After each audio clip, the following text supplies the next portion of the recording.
ang ulan ay preemptive evacuation kung nandoon sila sa hazard prone areas. So yun yung unang-unang advice natin sa kanila. At sundin nila kung ano yung instructions ng local disaster risk reduction and management response teams nila kung nasaan yung mga evacuation centers nila. And third is yung ating Municipal Disaster Risk Reduction and Management Council. Dapat meron silang mapping ng mga areas na likely bumabaha at nagla-landslide kapag malakas ang ulan. Kapag dumadating na yung report kung nasaan yung area at ilan yung mga affected families, nagbibigay ng relief operations ang Office of the Vice President Davao Satellite Office, and yes, apektado din even doon sa Davao City, meron ding namatay dahil sa land. Ayun mga boss, dahil nga dyan mga boss, no, mataas yung trust rating at performance rating ng ating VP Inday Sara Duterte mga boss, dahil sa katatapos lang na Okta research mga boss, no, ang DepEd ay isa sa most trusted government agencies mga boss. Alam naman natin na DepEd secretary dyan si VP Inday Sara Duterte mga boss. So maganda yung kanyang pinatupad at patuloy lang na nagtatrabaho ang ating Vice Presidente mga boss, kahit pa sa mga binabato na pambabatikos ng mga kalaban mga boss, no, laging inuugnay yung kanyang pangalan sa ano't ano man na mga makakasira sa ating Vice Presidente mga boss, dahil sinabi nga niya na marami nang gumagawa mga boss kahit malayo pa yung eleksyon.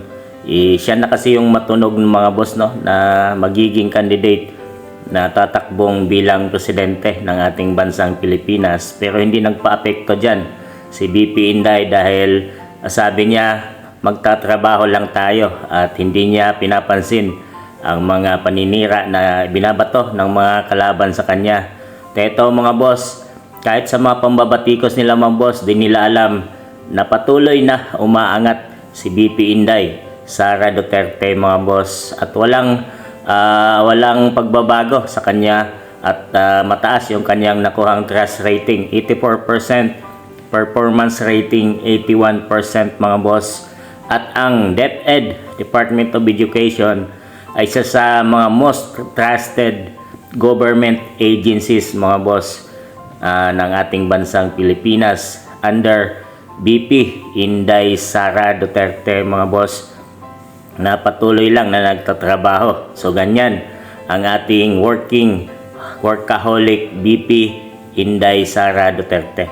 At hindi lang yan dyan natatapos mga boss, no, dahil mahal din ni VP Inday Sara Duterte ang ating mga kasundaluhan, kapulisan mga boss, dahil kagaya ng sinabi niya, nagpapasalamat siya mga boss, no, sa taos puso o buong tapang na pinamamalas ng ating mga kasundaluhan ang pag-aalay ng kanilang buhay para sa pagbabago at peaceful na bansang Pilipinas mga boss. Ito ay nakikiramay nga siya sa mga sundalong nasawi doon nga sa Munay, Lanao del Norte mga boss, no, kung saan 6 na sundalo ang nasawi at may mga sugatan na nagpapagaling pa sa mga hospital mga boss, at yun nga ay dinalaw din niya mga boss.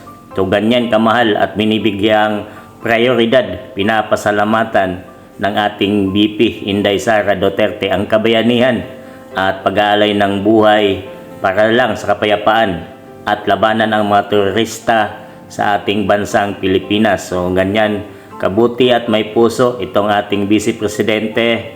Trabaho lang ng trabaho mga boss. So anong masabi nyo tungkol sa kasipagan ng ating VP Inday Sara Duterte mga boss?